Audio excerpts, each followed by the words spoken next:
આજની ભાગદોડ ભરી જિંદગીમાં લોકોની અંદર તણાવ ખૂબ જ વધતો જાય છે અને જેના કારણે તેઓ રાત્રે બરાબર ઊંઘી નથી શકતા અને એ સાથે સાથે જ ઘણા એવા લોકો છે કે જે રાત્રે મોબાઈલ ઉપર રીલ સ્ક્રોલ કરતા હોય છે અને ઘણા એવા લોકો પણ છે કે આખી રાત ઇન્સ્ટાગ્રામ પર પસાર કરી દે છે। તો આ તો થઈ એક વસ્તુ, પણ બીજા એવા પણ લોકો છે કે રાત્રે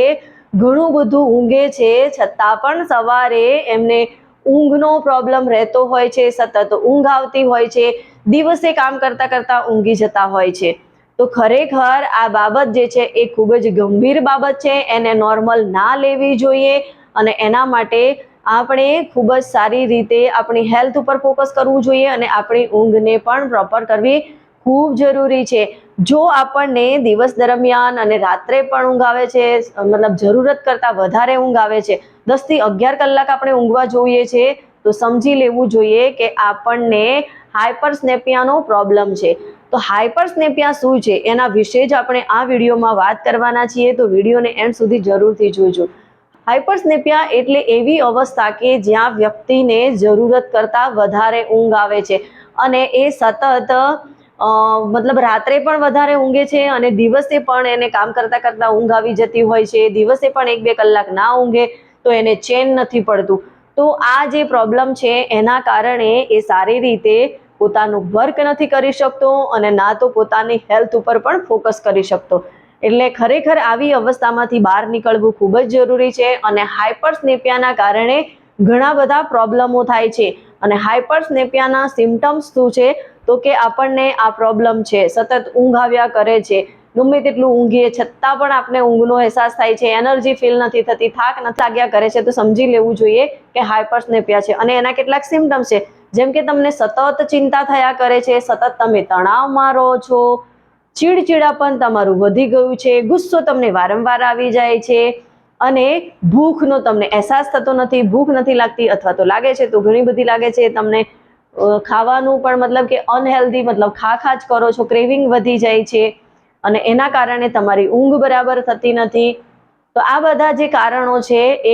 એના ઉપરથી આપણને ખ્યાલ આવે છે કે સ્લીપ એપનિયાનો પ્રોબ્લેમ છે। હવે સ્લીપ એપનિયા થવા પાછળનું રીઝન શું? તો સૌથી પહેલા તો જે લોકો ડ્રિંકિંગ કરે છે, એટલે કે જેમને શરાબનું, આલ્કોહોલનું આદત છે, એ લોકોને પણ આ સ્લીપ એપનિયાનો પ્રોબ્લેમ થવાની સંભાવના રહેતી હોય છે। હાઇપરસ્નેપિયા થવા પાછળના કારણો શું હોઈ શકે? તો હાઇપરસ્નેપિયા એટલે કે જે લોકો વધારે પડતી શરાબનું સેવન કરે છે એમને પણ આ પ્રોબ્લેમ થવાની સંભાવના છે અને જે લોકો રાત્રે પ્રોપર માત્રામાં ઊંઘ નથી લેતા એમને પણ હાઇપરસ્નેપિયા થવાની સંભાવના રહેતી હોય છે। અને જે લોકોનું મતલબ મેડિસિન્સ વધારે ચાલતી હોય છે તો મેડિસિન્સના કારણે પણ એની સાઈડ ઇફેક્ટ હાઇપરસ્નેપિયામાં પરિણમતી હોય છે અને જે લોકોના મગજની ઉપર ગહેરી ચોટ આવી છે, એટલે કે એમને કોઈ વાગ્યું છે, ઘાવ છે, એના કારણે પણ એમને સ્લીપ એપનિયાનો, હાઇપરસ્નેપિયાનો પ્રોબ્લેમ રહેતો હોય છે। તો આ બધા એવા રીઝન છે કે જેના કારણે આપણને હાઇપરસ્નેપિયાનો પ્રોબ્લેમ થવાની સંભાવના વધી જાય છે અને આજે આપણે જોઈએ છીએ આપણી આજુબાજુ પણ મોટાભાગના એવા લોકો છે કે જેમને રાત્રે ઊંઘ નથી આવતી અને ઘણા એવા લોકો છે કે રાત્રે ઊંઘી જાય છે અને દિવસે એમને અચાનકથી ઊંઘ આવી જતી હોય છે, ડ્રાઇવિંગ કરતા કરતા, કામ કરતા કરતા પણ ઊંઘ આવી જતી હોય છે। કેમ કે આવા ઘણા બધા કેસીસ મારી પાસે આવે છે એટલે મને ખબર છે કે ઘણા બધા લોકોને આ રીતના પ્રોબ્લેમ હોય છે અને એ પ્રોબ્લેમો સોલ્વ કરવામાં મેં એમને ઘણી બધી હેલ્પ કરી છે અને અત્યારે એકદમ મસ્ત હેલ્ધી લાઈફ જીવી રહ્યા છે। જો તમે પણ ઊંઘ રિલેટેડ કોઈ પણ પ્રોબ્લેમથી પરેશાન હો તો તમે મારી સાથે 1-to-1 કન્સલ્ટિંગ કોલ બુક કરી શકો છો અને આ કન્સલ્ટિંગ કોલ પહેલા 100 વ્યક્તિ માટે બિલકુલ ફ્રી છે। તો એના માટે મને જલ્દીથી કમેન્ટ કરો અને હા, મને કમેન્ટમાં જણાવો કે તમે રોજ રાત્રે કેટલું ઊંઘો છો અને સાથે સાથે તમારી સ્લીપ ક્વોલિટી કેટલી છે। મળીશું નવા વિડીયો સાથે, ત્યાં સુધી હેવ અ ગ્રેટ ડે। कुछ कर दिखाओ ऐसा कि लोग बनना चाहे आपके जैसा।